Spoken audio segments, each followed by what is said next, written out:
Mamma mia, che bella pizza! Look at the air, look at the crust. Let me show you how it's done. Andiamo! Hold on, we have to respect the tradition.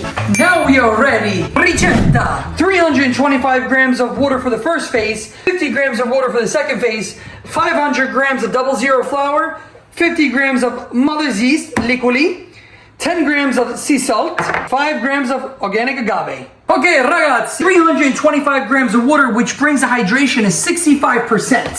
First phase. This is a 00 flour, and it's the sacco rosso, so it's about 300 to 320 W rating. First thing is you're gonna put all the water in the first phase, and you're gonna mix about 20% of the flour, and you're just gonna mix. Not gonna put any salt right here. I get all these chunks out. Now what we're gonna do is we're gonna put in a little bit more flour, little by little. You don't want to add the flour until you completely incorporate it. Just boom, boom. Look at this. This is going to be, mamma mia, I can't wait to eat this pizza. This is going to be fantastico, guys. Put all the remaining of the flour inside the bowl, and this is the time for agave. But people are going to ask, what is the point of agave? Very important. A lot of people put malt. We don't need malto. A little agave is going to favorisce, like we say in Italy. It's going to help the yeast produce faster, and it's going to give a nice open crumb. Trust me, when you see the results, you're gonna understand. 5 grams, that's all you need. And then we're gonna mix it all together. Now that you see your dough is so nice and compact, we're gonna leave it rest for 15 minutes. But hold on, a lot of people ask me, what kind of process is this? This is called an autolysis.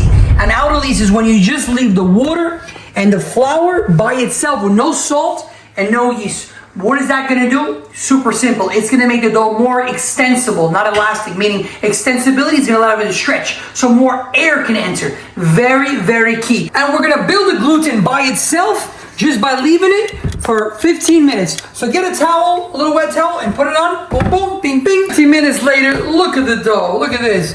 Beautiful. Nice and extensible, and this build the gluten. Look at this, mamma mia! I got gluten by itself. This is the trick. This is the secret of building the best dough. So at this point, we're still not gonna need yet. We're not gonna need. You don't have sourdough. It's okay. We're gonna use for this recipe 1 gram of fresh yeast. I'm gonna put everything all in the middle.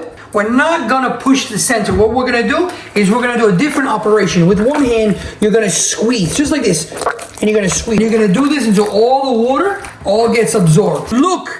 Do you see how it's completely absorbed correctly? A little sticky, but don't worry. We're gonna give it 15-minute rest, and the dough is gonna be completely changed. After the 15 minutes, look at the dough. Wow, look at this.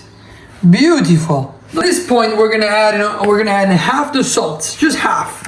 And we're gonna do stretch and fold. This is what a stretch and fold. You're gonna get it, pull, and like this. You're gonna pull, and then put to the middle, always to the middle.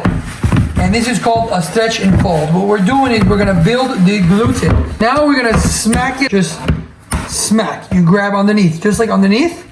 And so put the remaining salt, and now put the remaining water.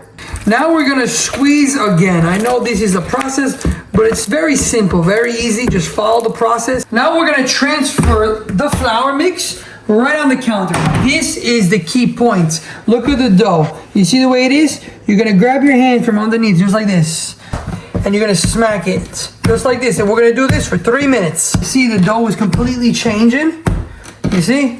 You see it's a little more smooth? Now we're gonna give it another 10-minute rest just to develop the gluten a little stronger. If your dough is very sticky, put it in the fridge for the 10-minute rest period, and you're gonna see it's gonna completely tighten. After 10 minutes, let's take it out of the fridge. Look at the dough, mamma mia, look at the gluten. This is fantastico. But you can see that we need a little bit more work. So just 3 more minutes. Since the dough is still sticky, get a little bit of water. And look at this, bum, bum, bum. Just grab it from the bottom again, and just like this. And look how smooth it's getting, look at that. That's already smooth. We can finish right now, but no. We're not gonna finish at this point because I wanna make it a little bit more tighter. So this is the secret, guys. What we're gonna do is hands underneath, 3 fingers on the bottom on each side, and this is a key movement. We're doing a mechanical movement from the inside up, in, up, just like this. And we're gonna go fast, and we're gonna do this for about 3 minutes. Now tighten it up, just like this. You can see the dough is almost ready. Look, almost smooth.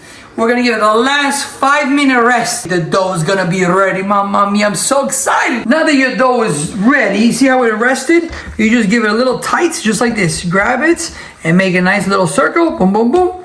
Beautiful, nice and smooth. We're gonna put a towel, we're gonna let it rest for 1 hour. Now that your dough is rested for 1 hour, for you, Tony, cheers! Finalmente, we got the dough looking nice and airy. Mamma mia. This is how we ball the dough. Very important. If it's very sticky, all you gotta do is put a little bit of water on your hand. Your dough has to have bubbles. If you have no bubbles, then you didn't develop the gluten correctly. We want to make the dough 300 grams. You grab the dough, just like this, and smack it on the counter. This is how you can give a little round, just like this. Just round it, and then you look at the bottom. If it's open like this, you just seal it, just like this. And that's it. Leave your doughs for 8 hours. Let's go, guys. I'm so excited to bring you to work. Andiamo! See, finally we just got to work, and let's go. Let's make that pizza. For the contemporary pizza, underneath you make a mountain of semola flour. You make it into a little circle, and you get your hands from the middle.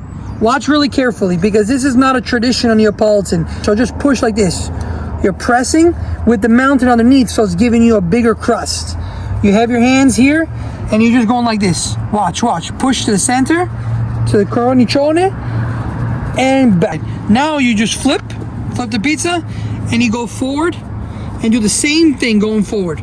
You're gonna get your dough here, watch, see? And you're gonna shake off all the semola flour, because we don't want this on the flour. Look, just like this, and turn, just like that, and turn. And it's gonna shake all the flour, and then you're gonna put it right. Now we're gonna top the pizza. You're ready! Boom! That's how you make a Napoletan contemporaneo. Guys, like, leave a comment, subscribe, show me some love. Otherwise, forget about it.